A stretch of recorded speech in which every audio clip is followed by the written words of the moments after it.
see all of the your former teammates and coaches together for a good cause? It's always good. I mean, we try to spend time around the country over the years, just connecting. When the guys are playing in the pros, it was fun. But to get back here, this is home, so it's like a homecoming. It's great to see the guys. We were talking last night. The fact of the matter is that even though we don't see each other every day, when we get together, it feels like it was just yesterday.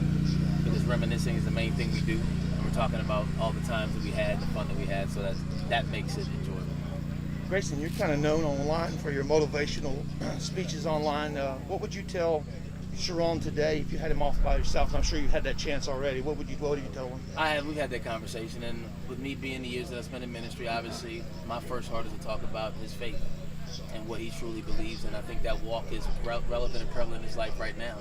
I think when you get to the end of where you are physically, then you really have to focus on mentally being mature and spiritually being strong.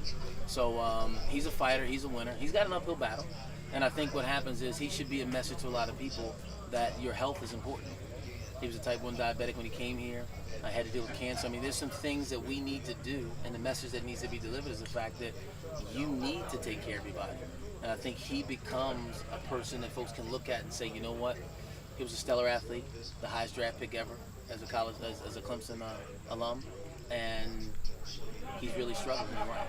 But we gather here today to do this, to let him know that we're still teammates, we still love him, and we want to see him continue to fight and support him in that fight. How easy is it to make the call to come out here and do this for a guy that you obviously have a lot of love for? I love golf, so y'all can call me anytime I'm a golf. But it's coming back here again. It's like coming home. So you really look forward to it. You enjoy it, and I think the fact that my career here was amazing. I was Coach Ellis's first recruit, so there's a lot of nostalgia that comes with that. I think Clemson basketball shift was credited to that era, so there's a lot of people that remember that. So to be a part of that is great, and to still be recognized by people that still remember, enjoy, compliment you on what they enjoyed about playing. I got guys that come up to me now with wristbands that they took off my wrist, and now they're walking around with their kids, and I'm meeting their kids in Little John. So it ages you. It ages you, but it's still, memories are something you can't take away. Grayson, you've always been big on player rights and being able to, help benefit the players. Your thoughts during this COVID-19 world and what you've seen, from the schools and how they're handling, especially Clemson, how they're handling the situation. When I look at what's happening, my challenge is this: let's follow what's true, and I don't think we get a real perspective of that.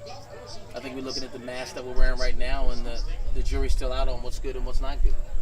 I was talking to Eldon last night, and when I see athletes choosing not to play over a virus, that wouldn't have happened in the 80s. We play with broken legs, bad ankles, or anything. So I think that the bureaucratic thing is to be quote unquote safe, but I still think that health, being out here, enjoying what you do, to me the positivity and energy that goes with that overrides the sickness that it could even be here. I believe if we had publicized the flu the same way, we'd have the same response. So I don't get into politics and stay away from that. If I was a player right now, I wouldn't be worried about playing. And I tell people right now, I'm not worried about it because I've spent the last 25 years taking supplements, boosting my immune system, exercising every day. I feel better than I did when I was 20 years old. So for me, they have to handle it that way because economics is what it is. And they have to protect the brand, protect the name, and protect it. But I don't believe that there's an athlete that's in tip-top shape that this will really, really affect in the long term. That's just me. But I tell them to do what's best for them. And I don't agree. I don't think everybody needs to agree with what that is. But I think the people that do want to play, because here was my comment. My comment was this: if you're scared, you stay home. Why I got to stay home? If that's your concern, you stay home. Why do I have to change? Because why does my fear have to become yours?